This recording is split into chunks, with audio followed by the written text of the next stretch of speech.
Thank you for allowing me to give my brief address in absentia during this grand week of in-person gathering and work. I'm always amazed by the sacrifice and pursuit of a better future brave comrades like you all make with your activism. I am also struck by the modesty of the request and the patience and good faith with which it is being made. I speak now to any and all national elected officials who are witnessing our demonstrations this week and considering your demand. These people who have convened in Washington this week are politely making a reasonable and moderate demand: Medicare for all. Contrary to how its opponents in both major American parties characterize it, Medicare for all is not so bold and compassionate an idea as to qualify as socialism. That is to say, Medicare for all is merely a type of publicly funded health insurance program that would leave a great deal of our failing privatized patchwork of a system in place. In a less barbarously managed nation, there would be more hope that we could simply move straight into the realm of the civilized, jettison health insurance of all types, and demand a true national health system where all residents of this, the richest country in the history of the world, could avoid middlemen and have direct healthcare access 24/7, every day of every year. Still, these moderate, patient people congregating in our capital realize that given the dire situation we're in, any sweeping reform that results in improved health outcomes is worth working for. And to be certain, the situation is desperate, especially for people of color, and Medicare for all would help us. 30 million people currently don't have health insurance at all in America, and tens of millions more have health insurance so meager that they can't even afford to actually get medical care when they need it. As it stands, millions of people who do have health care of some sort have it tied to their employment. And at a time where workers are experiencing diminishing purchasing power and job security, that type of arrangement is particularly cruel. All of the truly existential problems caused by being uninsured or underinsured are felt disproportionately by people of color, including Latin people.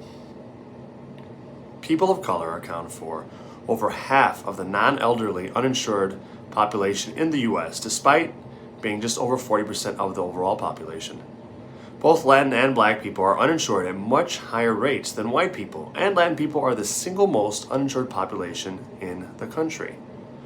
Right now, in America, millions of undocumented Americans who make the country better by simply being in it, and many of whom make it run by growing, picking, and cooking and serving our food, tending to our stores, caring for our children, and countless other essential jobs, and who all pay higher amounts of taxes per capita than the general population does, who also have lower rates of criminality than the general population, do all this without basic protections and benefits that they've earned, including health care. Undocumented people in America, no matter how poor they may be and how much they may pay in taxes, are currently ineligible for Medicaid, healthcare through Medicaid type programs, or even subsidies to buy their own private health plans from our marketplaces. Medicare for all, at least as it has been proposed by the likes of Senator Bernie Sanders, would not just expand healthcare to all people, including the undocumented Americans here in this country, but also provide, by and large, a much higher level of care, not susceptible to sabotage by employers. So much of the horrid racial disparities in American healthcare right now are due to our segregated Black and brown communities having much lower quality hospitals than our white communities. With Medicare for all, no American, Black, brown, documented or undocumented, would be bound to quote-unquote in-network hospitals or doctors, and so could help lessen inequalities in the healthcare received by people along ethnic and race lines, as well as bringing down the overall national cost of healthcare. Given how many trillions of dollars Medicare for all would save us as a nation, while simultaneously improving the conditions for tens of millions of people, especially marginalized people of color, It's a simple, easy ask that all of these hardworking people in Washington this week are making of lawmakers. I suggest that our elected officials heed this very reasonable demand made so politely. Friends, I now turn my words to you once again. You have all gathered together, not just to support one another, but also in a realization that together you are strong. You all have come to the same realization the great writer James Baldwin came to long ago when he wrote about working to end systemic American racism. And I quote, "Everything now we must assume is in our hands. We have no right to assume otherwise." End quote.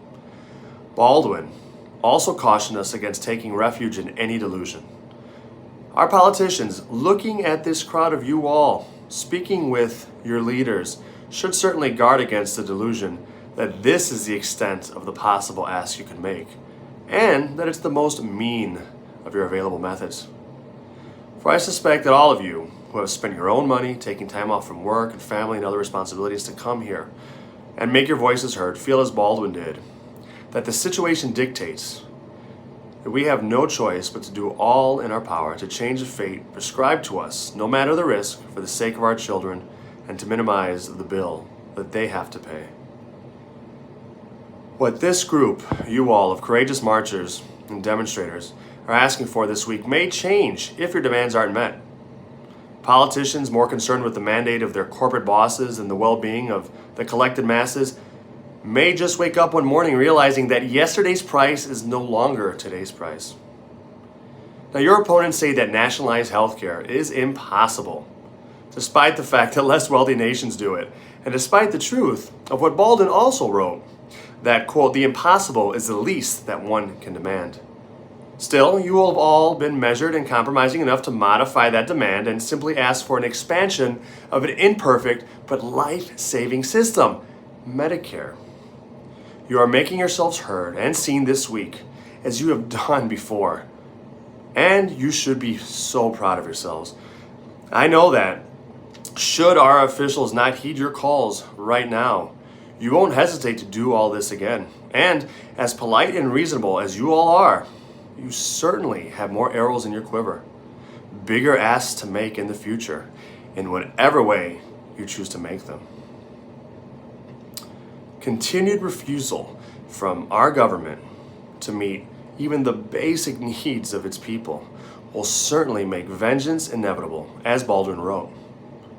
An historical vengeance, a cosmic vengeance, based not on anger, but simple laws of physics like what goes up must come down, and the people pushed down for generations will inevitably rise up.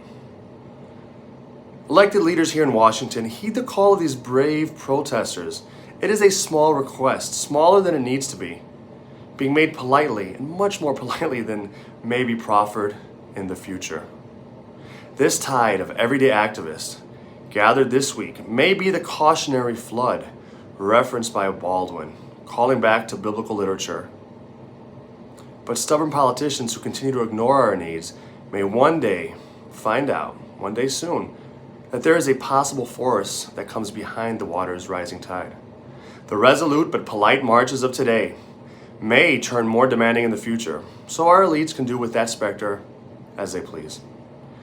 I think of Baldwin's essay warning, quoting the old spiritual, "God gave Noah the rainbow sign. No more water, the fire next time."